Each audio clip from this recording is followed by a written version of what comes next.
महाविद्यालयाला दान कशासाठी करायचा, तर एवढ्यासाठी करायचा की वैद्यकीय महाविद्यालयातले विद्यार्थी यांना उद्या डॉक्टर होणार असतात, त्यामुळे त्यांना शरीरशास्त्राचं चांगलं सखोल ज्ञान असणं आवश्यक असतं आणि त्यासाठी मानवी शरीर आतून प्रत्यक्ष उलगडून बघणं ही त्यांची गरज असते. त्याशिवाय आपल्याला चांगले डॉक्टर मिळत नाही आणि त्यामुळं जोपर्यंत आपण देहदान करत नाही तोपर्यंत मेडिकल कॉलेजमध्ये डिसेक्शनसाठी असे देह उपलब्ध होत नाही आणि मग चांगले डॉक्टर निर्माण होत नाही. आजकालच्या काळामध्ये कॉम्प्युटरवर वगैरे शिकणे वगैरे अमुक या सगळ्या खंडे आहेत, पण कॉम्प्युटरवर डॉक्टरही शिकता येत नाही. त्या डॉक्टरला प्रत्यक्ष त्या देहाचा फील, त्यातले आतले जे पार्ट्स असतात जर त्याला सर्जरी करायची असते, त्याला ते देहाची इतकी चांगली माहिती व्हावी लागते की त्याला प्रत्यक्ष तर फील आल्याशिवाय होत नाही. एक गंमत सांगतो की कॉम्प्युटरही शिकलेला आहे डॉक्टर, इमॅजिन एका याच्यात गेलेला असतो हॉस्पिटलमध्ये, तेवढा एक पेशंट त्याचं ऑपरेशन करायचं, पेशंट सारखं घाबरतो, मला भेटतो माझं नका ऑपरेशन, माझं नका ऑपरेशन. डॉक्टर म्हणतात अरे काय एवढं का घाबरू? पण डॉक्टर म्हणे मी आयुष्यात कधी ऑपरेशन केलं तर माझं हे पहिलंच ऑपरेशन आहे, मला खूप भीती वाटते. डॉक्टर म्हणतो अरे भीतो काय, माझ्याकडे बघ, माझं सुद्धा हे पहिलंच ऑपरेशन आहे, मी भीतो का? असे डॉक्टर आपल्याला चालतील का? आणि जर असे डॉक्टर आपल्याला चालणार नसतील तर डॉक्टरांना कॉम्प्युटरवर शिकून चालेल का? आणि म्हणून आपल्याला जर चांगले डॉक्टर हवे असतील, आपल्या मुलांना चांगल्या आरोग्य सेवा, चांगल्या डॉक्टरांच्या सेवा हव्या असतील तर त्यांना आपलं देहदान मेडिकल कॉलेजला करणं आवश्यक आहे. एक गोष्ट बरेच जण म्हणतात ना की आहे बेवारस देह असतात, ते मिळतात वगैरे अमुक तमुक, ही सगळी गोष्ट खोटी. एक गोष्ट लक्षात घ्या, ठीक आहे, बेवारस देह म्हणजे कुठले मिळतात तेही सांगतो. म्हणजे भिकारी बेवारस देह मिळत नाही, कारण आपल्या देशातल्या कायद्याप्रमाणे एखाद्या व्यक्तीचा मृत्यू कसा झालाय हे नक्की माहीत नसेल, डॉक्टरचं सर्टिफिकेट नसेल तर त्याचं पोस्टमॉर्टम करावं आणि पोस्टमॉर्टम केलं तर त्याचं देहदान करता येत नाही.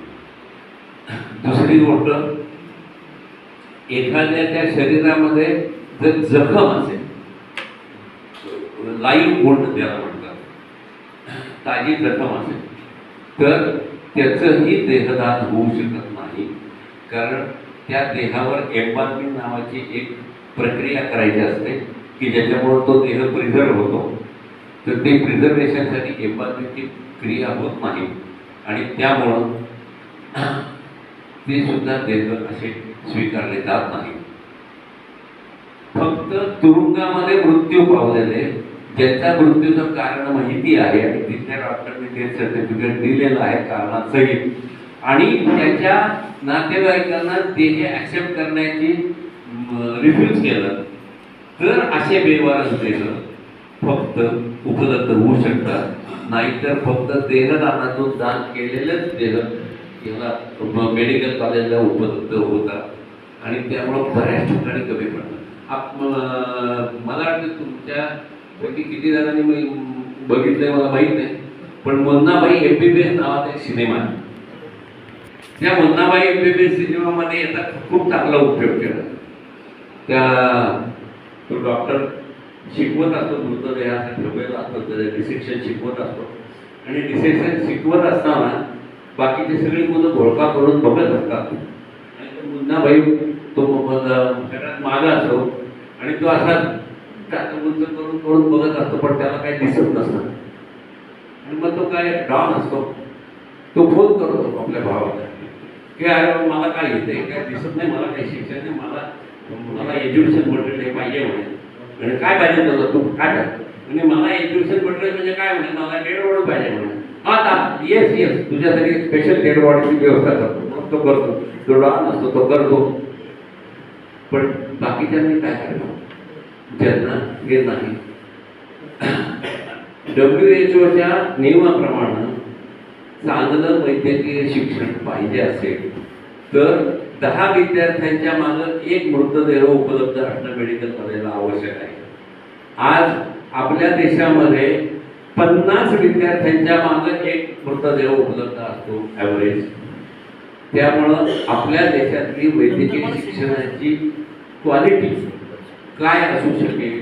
युरोपमध्ये 5 विद्यार्थ्यांच्या मागं एक मृतदेह उपलब्ध असतो. आणि म्हणून मग आपण म्हणतो की हा लंडनला जाऊन FRCS करून आला, हा अमेरिकेला जाऊन शिकून, हा सिंगापूरला जाऊन शिकून, इकडे जाऊन शिकवत का? कारण त्यांच्याकडे एज्युकेशन फॅसिलिटीज आहेत ज्या आपण नाही देऊ शकत. का नाही देऊ शकत? इतके लोक मरतात आपल्या देशात, प्रचंड लोकसंख्या, 140 कोटी लोकांचा देश आहे आणि रोज 50 ते 60 हजार लोक मरतात असं म्हणतात. आणि आपण आपल्या विद्यार्थ्यांना शिक्षणासाठी, अरे माझ्या विद्यार्थ्यांना माझ्या समजा मुलाला शाळेमध्ये तो जायला लागला, बाबा म्हणे मला वह्या पाहिजे, मी वह्या आणून देतो. मग बाबा मला कंपास पाहिजे, मी कंपास पेटी आणून देतो. मला अमुक पाहिजे, तमुक देतो. मी सगळ्या फॅसिलिटीज देतो. तो कॉलेजला गेला की म्हणतो बाबा मला कॉम्प्युटर पाहिजे, कॉम्प्युटर हो, मग मी कॉम्प्युटर आणून देतो त्याला. कारण आपल्या मुलांना